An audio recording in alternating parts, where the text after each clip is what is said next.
And hello and everybody, welcome to the Jiu-Jitsu Times podcast. My name is Chris Zahar, and tonight we have Mike Mijas, better known of course as Mr. Jiu-Jitsu. Mike, how are you tonight? Good, how are you doing, Chris? Thanks for having me on. Oh, great. Okay, Mike, first thing I wanted to talk about was a couple of weeks ago, there was a news story about a gym that was promoting children to black belt, to Brazilian Jiu-Jitsu black belt.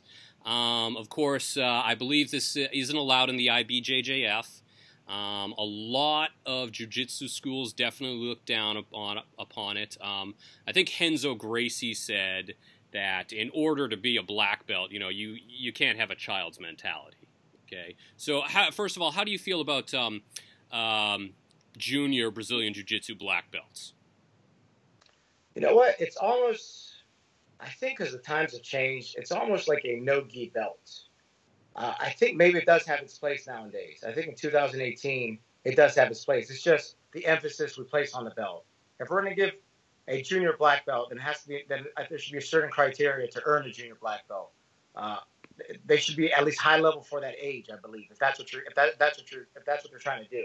It's almost like having back in the day there were no gi belts, and now we have people who do no gi that do belts. So I think we have to change with the times, and I think it's okay as long as there's a set criteria. We're not talking about a karate black belt child. Mm-hmm. We're talking about a Brazilian Jiu-Jitsu junior black belt. I think if there's a certain criteria met and people meet, I'm not against it, actually. I know it's kind of unpopular, but I'm actually not against it. If there is a set of rules and standards that you have to follow, you have to, if you're a junior black belt and you're 14 years old, you should have a certain skill set by that age. Mm-hmm. If you've been training since you were 5 years old, I think there's a lot of things that go into it.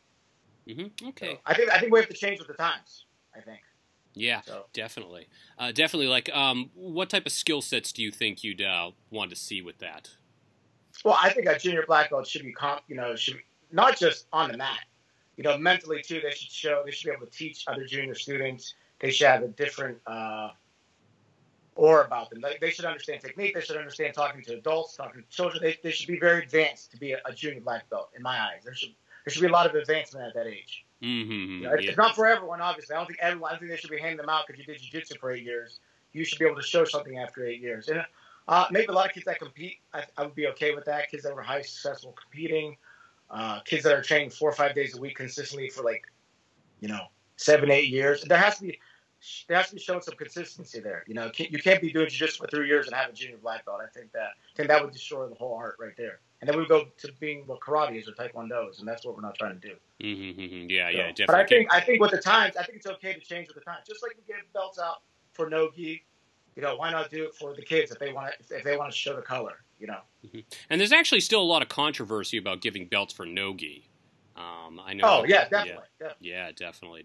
I mean, but I think no gi guys should get belted. I don't see why you shouldn't have a black belt in no gi if that's all you do.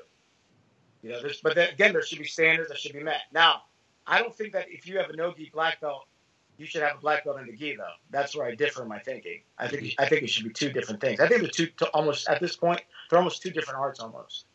Gripping versus not gripping are two totally different things. So. No, absolutely. I mean, they're two different arts and everything like that, and they maybe should. I mean, there should be, I think, some way of ranking people in no-gi jiu-jitsu or grappling or whatever you want to call it. Yeah, I mean, because you have no way of telling. I mean, in a no-gi class, assuming all people have never done gi jiu-jitsu, you have no way of knowing. Okay, this guy's been doing it for 5 years. This person's been doing it for 5 minutes. Yeah, exactly. I mean, until you actually start rolling. Yeah. But the thing is, jiu-jitsu is still a business, and people forget that. Mm-hmm. So you still have businesses running different jiu-jitsu organizations and who's putting rankings out. So it's going to be very businessy. So just like there's the business of no-gi belts, there's the business of belts. So unless there's going to become one really unified jiu-jitsu federation, mm-hmm. which it really isn't, it's just a bunch of people running it from different associations. So it's big business in the long run. So unfortunately. Yeah, absolutely.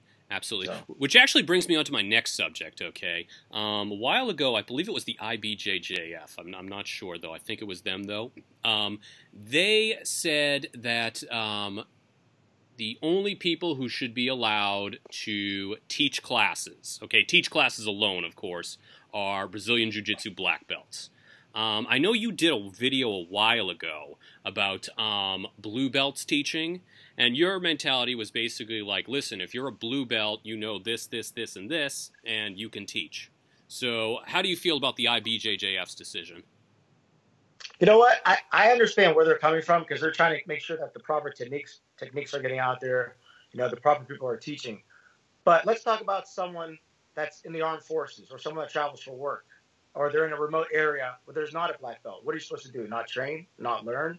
If you are a blue belt, if you're the only blue belt in the 50-mile radius, and people want to learn, what are you going to do? It's not fair. If you have some skill, now you should only teach up to what you know, and you should be upfront with people. You should tell people, hey, I'm a blue belt. This is what I know. I can teach up to this. After that, we'll have to do video instructions. We'll have to bring a professor in for seminars. You know, as long as you're straight up, I see nothing wrong with it. And like I said a couple minutes ago, Jiu-Jitsu is still business. It's still business, people. Just like I understand the IBJJF wants to make sure the black belts are earning their money. But I know some black belts that are horrible teachers, and I know some blue belts that are great teachers. Yep. So you have to look like that. It's also, if I'm going to give you $80, what am I paying for? You know, a lot of people are giving $150, $200 to black belts who aren't that interested in their students. And I have some blue belt, purple belt instructors that love their students. They're all about their students. They're talking to them all day long. They're training with them. So I think it comes down to the customer. No, absolutely, absolutely, and you know, I can attest to that. For the last 10 years, I was living in Asia, and I was living in some areas where the nearest black belt was, you know, hundreds of miles away from me. So I had no choice but to train under a purple belt at times. When I first started training, I was actually training in some guy's basement, and he was a blue belt. And you know what? He was an excellent teacher. I mean, of course, he only taught up to his blue belt level, but being a new white belt, you know, a blue belt is like, I mean, the difference between a blue belt and a new white belt is huge. So, yeah, no, absolutely. Sure. Absolutely. Like I said, there's a little business to it, but I understand why the IBJJF is doing it. They're trying to keep it pure. So I understand both points of the view. But I equate jiu-jitsu with, like, business. They're almost the same. You can't, it's like, because someone opened a McDonald's here, you can't stop Burger King from opening here. You can't stop Taco Bell. You can't stop XYZ company opening up here, whether their product is that good or established as yours. It's just, I think it just raises the game. Everyone's got to train better. Everyone's got to teach better. Raise your level of instructions. It makes the price competitive. I think it's good. If you have a problem with a blue belt teacher on the street, offer something better. There you go. Yeah, use the market against them. It's that simple. That simple. It's all marketing. So. Yeah, absolutely, absolutely. When do you usually have your students start teaching? I'm not a teacher. I'm a student. I'm a lifelong student. Yeah, I'm a 24-year lifelong student. Oh, hey, nothing wrong with that. Yeah, that's great. I think it surprises a lot of people that I don't teach. It's like I help out at our school if my teacher needs me to fill in. I do, but I'm a mat rat. I'm just one of the guys. I'm just a student. Hey, no, that's absolutely great. Yeah. That's awesome. And honestly, I actually love me being a black belt. I love when blue belts teach me. I love when white belts teach me. Or if I go into, because I travel a lot for work, I'll go into school and I'll tell sometimes if it's no gi, I won't tell people I'm black belt, and the person I'm training with will like, hey, do your arm art better, and I totally accept it. I like listening to other people. You know, I don't care what their level is. I think you learn something from everyone. Yeah, no, I've actually heard that from a lot of black belts actually. The guy who gave me my blue belt, he's a black belt now, and you know what? He was telling me a story about how he watched he was getting instructed by some purple belt in some move because he really liked it. No, and I think that type of that type of informality about jiu-jitsu is just wonderful. You know, you can you can take instruction from people who are lower ranks than you. You can. Like in karate, that doesn't happen.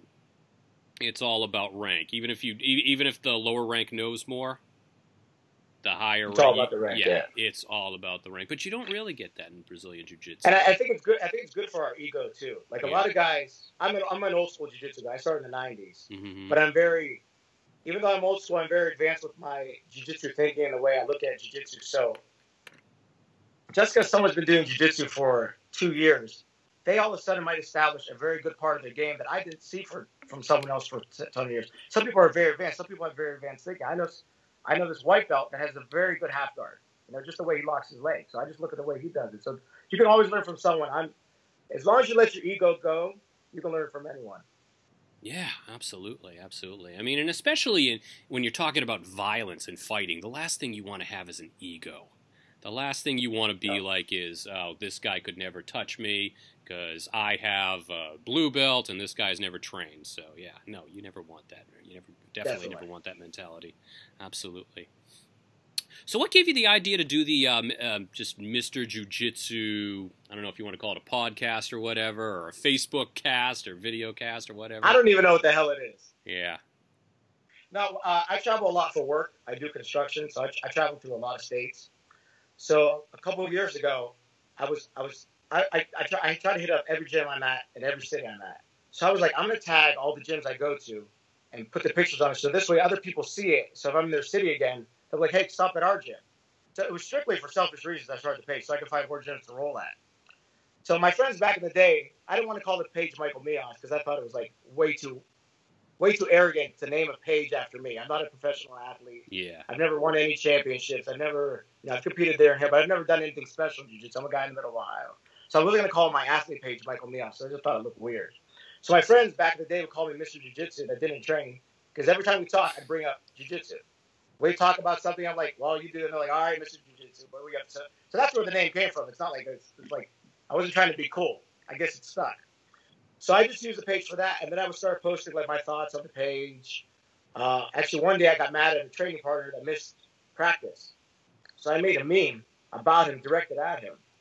It was specifically for one person, and the next day like 100 people shared it. I'm like, oh, that's weird because the meme was made for one person. And then I would post my thoughts, like I'd be like, oh, I can't believe Jim didn't show up, and then people would share that again, and before I know it, it just starts steamrolling to where we're at today.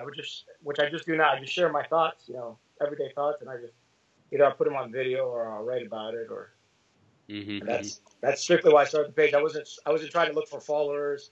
I wasn't looking to brand myself. I wasn't looking to do anything like that actually. You were just like, hey, I'm going to make some videos, post them up, and then bam, it just explodes. That's if you go back and look at the history of the page, that's exactly what happened. It's kind of weird because I post a lot of stuff that some people don't understand. And I have a lot of people that follow me that actually don't do jiu-jitsu. So I see a wide variety of different views. Well, that's interesting. Interesting. Yeah, that's definitely interesting. I mean, because I was always under the impression that, like, the only people who can really appreciate jiu-jitsu are people who do jiu-jitsu. People that's who don't. I thought. Yeah, people who don't do jiu-jitsu, they're like, okay, a bunch of guys rolling around in their pajamas, so what? Yeah, but no, wow. Yeah, about 50% of my followers don't train jiu-jitsu at all, and they tell me all the time. I use what you said to motivate me to go lift weights. I use what you said to motivate me to work on my relationship. I use what you said to motivate me at work. They use it for other stuff, which is cool.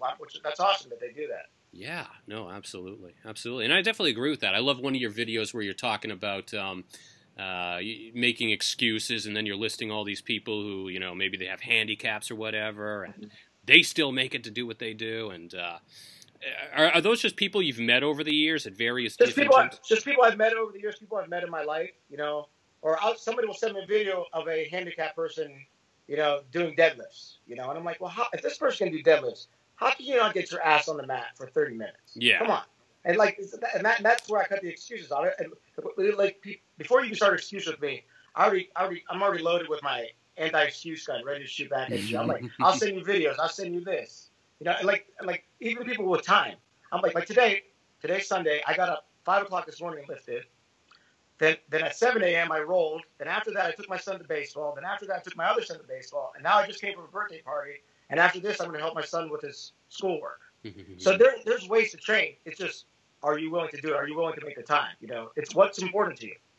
So not only are you like a BJJ nomad, but you're a BJJ nomad with a family. I mean, how does that work out? Family, full-time job. And I made a post a couple days ago. I've never missed training for my family, and I've never missed my family for training. I make time for them both. It's just, I'm willing to get up 5 in the morning and roll. I'm willing to go roll at midnight. I'm willing to lift weights for 20 minutes. I'm willing to drive an hour to a gym to roll just for 15 minutes just to get my sweat in that day, to get my workout in. Wow. That's how I do it. That's Yeah. how I do it. You just have to be willing to do it, you know.